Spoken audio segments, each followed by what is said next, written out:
Hello friends, welcome to my channel. I am here to teach every one of you economics, and I think economics is a very easy, interesting and fun subject, but most of you suffer with economics because you don't understand the concept. There can be many reasons that you don't understand it. The first can be you don't listen. The second is you want to do it as early as possible. But let me tell you friends कि this is not the way you do economics. In economics you have to do each and every topic thoroughly so you can understand the next thing better. अगर तुम्हें लगता है कि ये topic 10 number का इसको पहले कर लेते हैं, ये टॉपिक नहीं आता या कम नंबर का इसको बाद में कर लेते हैं, so that is not the way to do economics. अगर तुम्हें एक चीज पढ़नी है तो उसके लिए तुम्हें पहली चीज के बारे में पता होना चाहिए. So I am here to teach you micro economics and I think I can make it very interesting for you guys. If you think, अगर आपको लग रहा है कि मेरा चैनल बहुत अच्छा है और मैं आपको अच्छे से पढ़ा रही हूँ, तो प्लीज मुझे कमेंट सेक्शन में जरूर बताना ताकि मैं आपको और आगे अच्छे से पढ़ा सकूँ. This is my introductory video. I am going to start with microeconomics. So in this video I will tell you what all topics will I upload, and if you want me to upload more topics than the list I'm going to give you, then do tell me in the comment section. I will post that video also. So let me introduce to the topics that you are going to study in microeconomics. The first topic is economics and economy.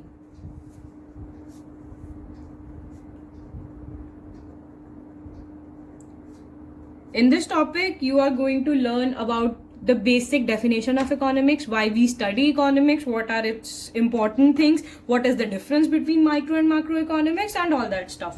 The second thing is the central problems of the economy.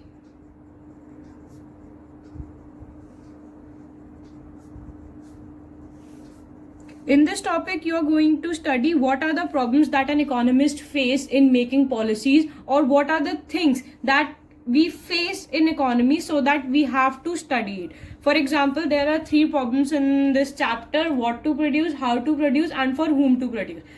This is the chapter which will tell you why we should study economics.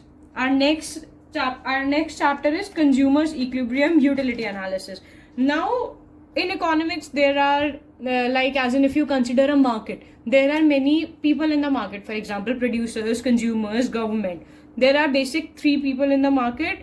So अगर आपको कोई market को study करना है तो आपको हर बंदे के पर्सपेक्टिव से स्टडी करना पड़ेगा. सबसे पहले हम लेंगे कंज्यूमर पर्सपेक्टिव. अगर आप मार्केट में कुछ खरीदने जाते हो तो आप एक कंज्यूमर हो गए. तो अभी हम आपका perspective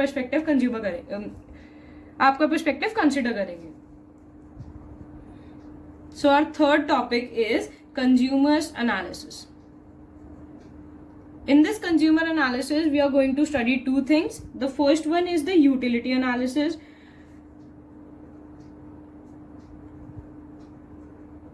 And the second one is indifference curve analysis.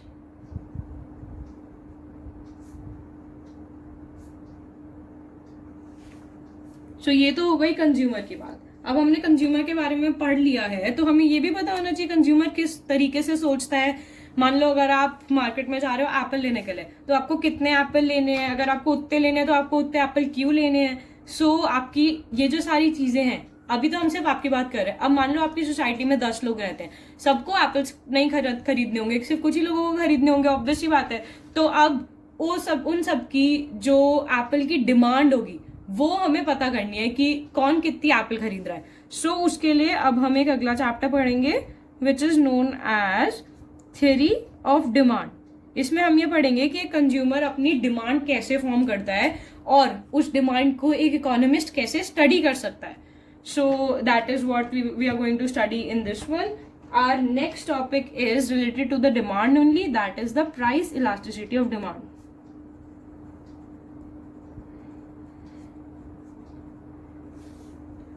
This is the another theorem or the elaborated version of the theory of demand. इसमें हम लोग पढ़ेंगे elasticity formula और how elastic the demand is. अभी आपको elastic का मतलब समझ नहीं आ रहा होगा, but I'm sure जब आगे हम लोग पढ़ेंगे I can make it easy for you guys. So ये तो अब हमारी हो गई डिमांड की बात और कंज्यूमर पर्सपेक्टिव की बात. अब जो हमारी नेक्स्ट चीज है वो अब हम पढ़ेंगे प्रोडक्शन फंक्शन के बारे में। जो प्रोडक्शन फंक्शन होता है वो बेसिकली एक मैन्युफैक्चरर पर्सपेक्टिव है टुवर्ड्स मार्केट। अगर आप कोई मैन्युफैक्चरिंग इंडस्ट्री, फॉर एग्जांपल आपकी फेवरेट चीज ले लेते हैं आइसक्रीम्स। अगर आप आइसक्रीम्स की बात करें, सो एक कंपनी को कितनी आइसक्रीम बनानी है, उसको कैसे यूज करना है, उसको मार्केट में कैसे निकालना है, कितनी सप्लाई करनी है, और वो जो इनपुट्स यूज कर रहा है, factors here production function and returns to factor. ये जो फैक्टर है इसका मतलब हो रहा है फैक्टर्स आर दी इनपुट्स, कि एक आइसक्रीम बनाने के लिए वो कितनी लेबर यूज कर रहा है, कितनी मशीनरी यूज कर रहा है। ये सब हो गया अपना हमारा मैन्युफैक्चर के पर्सपेक्टिव से जब हम मार्केट को देखेंगे, वो हमें समझाएगा production function. So that is what we will study here. The next topic that we are going to take up is related to the production only, and that is the concepts of cost and revenue. Concepts of cost and concepts of revenue. अब मेरी एक बात सुनो, अगर हम लोग production function use कर रहे हैं, अगर हम लोग कोई एक मैन्युफैक्चरिंग इंडस्ट्री में कोई भी चीज एक मैन्युफैक्चर कर रहे हैं, सो बहुत ऑब्वियस सी बात है कि उन चीजों को मैन्युफैक्चर करने के लिए हमारी कोई कॉस्ट लगेगी। अगर हम मान लो आइसक्रीम बना रहे हैं, तो आइसक्रीम बनाने के लिए हमें लेबर चाहिए, हमें मशीनरी चाहिए, हमें बेसिक इंग्रेडिएंट्स चाहिए जो हमें मशीन में डाल के लास्ट में एक बाय प्रोडक्ट हमारा आइसक्रीम देंगे। हमें उसको पैकिंग करने के लिए चीजें चाहिए, तो हमें पैकेजिंग मशीनरी भी चाहिए। So that all things comes under cost. इधर हम ये सब हम पढ़ेंगे कॉन्सेप्ट्स ऑफ कॉस्ट में। इसमें हम ये देखेंगे कि अगर एक प्रोड्यूसर को 10 आइसक्रीम बनानी है तो उसके लिए उसकी कॉस्ट क्या लग रही है, that is what we are going to study here. Then अब एक बात बताओ, अब आइसक्रीम बना ली तो उसको बेचेगा भी तो प्रोड्यूसर, अपने पास थोड़ी रख लेगा खाने के लिए सारी की सारी। सो दैट इज व्हेन हम कोई चीज प्रोड्यूस करते हैं, उसकी कॉस्ट अगर कर लेते हैं, उसके बाद हम उसको बेचते हैं, तो उससे हमारे पास रेवेन्यू आता है कुछ। उस रेवेन्यू को हम पढ़ेंगे कॉन्सेप्ट्स ऑफ रेवेन्यू के अंडर। सो अब हमने प्रोड्यूसर्स पर्सपेक्टिव देख लिया, हमने यहाँ पे थोड़ा सा कंज्यूमर्स इक्विलिब्रियम भी देखा था, जिसमें हमने देखा था कि कंज्यूमर्स मार्केट को कैसे इफेक्ट करता है। सो अब जो हमारी नेक्स्ट चीज है वो रिलेटेड टू कंज्यूमर्स एनालिसिस है। अब हमने कंज्यूमर की साइड से देखा, तो प्रोड्यूसर की साइड से भी मार्केट को तो देखना ही पड़ेगा ना। ये तो हम सिर्फ मैन्युफैक्चरिंग यूनिट देख रहे हैं कि मैन्युफैक्चरिंग यूनिट में वो कैसे कर रहा है। तो अब हम अगली चीज देखेंगे प्रोड्यूसर्स इक्विलिब्रियम।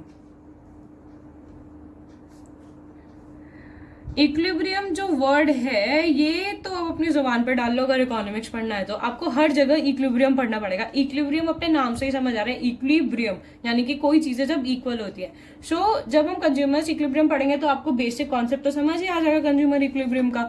बट उसके बाद हम पढ़ेंगे प्रोड्यूसर्स इक्विलिब्रियम, जिसमें आपको ये पता चलेगा कि एक जो प्रोड्यूसर है, जो मैन्युफैक्चरर है, वो अपना इक्विलिब्रियम कैसे अचीव करता है। सो अब हमने प्रोड्यूसर इक्विलिब्रियम पढ़ा है, तो हम इसके यानी कि जो प्रोड्यूसर जो चीज बेच रहा है हम उसके बारे में भी तो पढ़ेंगे। तो this means we will study about theory of supply. Theory of supply. अब हमने थियरी ऑफ डिमांड पढ़ी है और थियरी ऑफ सप्लाई पढ़ी। ये जो दोनों जो मार्केट फोर्सेज हैं, ये दोनों हमारे very very important market forces हैं। ये डिटरमाइन करते हैं कि कोई भी गुड मार्केट में कितने क्वांटिटी पे आएगा, कितने प्राइस पे आएगा, कौन सी मार्केट में आएगा। So that what we will study under theory of supply. So theory of supply के बाद हमारे बस 2 मेन टॉपिक्स और बच जाते हैं, and they are very important, trust me. उनको छोड़ने की कोशिश बिल्कुल मत करना, उनमें से शॉर्ट क्वेश्चंस आता ही आता है। Next topic is forms of market. अब कुछ लोग सोच रहे होंगे ये क्या है। देखो, there are different types of market जिनकी अभी तुम्हें खबर भी नहीं होगी। जैसे एक होता है परफेक्टली कॉम्पिटिटिव मार्केट। इसमें क्या होता है, जो तुम्हारे प्राइसेस होते हैं वो मार्केट डिटरमाइन करता है। यानी कि मार्केट में प्राइसेस आते हैं, जो प्रोड्यूसर्स और कंज्यूमर होते हैं they are price takers and not the price makers. I am sure you are not understanding my words right now, but you will when we will study further. The next type of market is oligopoly. Oligopoly में क्या होता है, there is a cartel of firms. बहुत सारी firms एक साथ आ जाती हैं और वो सारी firms प्राइस बनाती हैं जो goods है वो आगे मार्केट में जाए उसके लिए। यानी कि जो firms है they are price maker not the price taker. Then the next चीज is monopoly. मोनोपोली तो नाम से ही समझ आ रहा होगा तुम्हें। मोनोपोली होता है जब मान लो कि इंडिया में कोई प्रोडक्ट नहीं है, for example let us take plastic bags. India में ना प्लास्टिक का अभी तक कोई सब्सटीट्यूट नहीं है, लेकिन कोई एक प्रोड्यूसर है जो इंडोनेशिया या फिर चाइना या फिर कोई और कंट्री से, कोई बेस्ट कंट्री से एक प्लास्टिक का ऑल्टरनेटिव लेकर आता है. तो गवर्नमेंट क्या करेगी, उसको थोड़े टाइम के लिए, अब वो इतनी मेहनत करके, इतनी मार्केट रिसर्च करके कुछ इंडिया में नया लेकर आया है, तो गवर्नमेंट उसको पेटेंट देगी. उसको बोलेगी कि तुम 1 साल तक के लिए इसकी मोनोपोली कर लो. वैसे तो गवर्नमेंट मोनोपोलीज नहीं एग्जिस्ट करने दे सकती, लेकिन there are some natural monopolies and some patent made monopolies. अब उसको पेटेंट मिल गया तो वो अपनी थैली का जो प्रॉफिट है उसको बेचने के लिए, उसको ज्यादा करने के लिए वो किसी भी रेट पे बेचेगा. अब जैसे मान लो कोई छोटी जगह होती है जहां पे लोगों को प्राइस पता नहीं होता, वो लोग 10 रुपए की चीज को 100 रुपए में बेचते हैं और तुम्हें खरीदनी पड़ती है क्योंकि तुम्हारे पास कोई ऑप्शन नहीं है. So that is known as monopoly. So this is a very important topic and a very important chapter. इसमें से एक क्वेश्चन पक्का आता ही है एग्जाम में. The last topic of our discussion in micro economics is about the perfectly competitive market. Perfectly competitive market. Perfectly competitive market में हम पढ़ेंगे कि जो परफेक्टली कॉम्पिटिटिव मार्केट होता है उसमें मार्केट इक्विलिब्रियम कैसे अचीव होता है. Then the second thing we will study is कि अगर डिमांड और सप्लाई में कोई चेंजेस हों तो उससे कॉम्पिटिटिव मार्केट पे क्या क्या इफेक्ट्स आते हैं. ये दोनों जो इफेक्ट्स कॉज करते हैं परफेक्टली कॉम्पिटिटिव मार्केट में. सो आज के लिए इतना ही एंड आई होप दिस की जो ये इंट्रोडक्शन मैंने दिया था इसमें मैंने ऑलमोस्ट सारे टॉपिक्स कवर कर लिए हैं. आपको मेरी बातें समझ आ गई होंगी, but still if I am left with any topic and you want me to do that topics, please comment those topics in the section and I will upload the videos for those topics also. Thank you.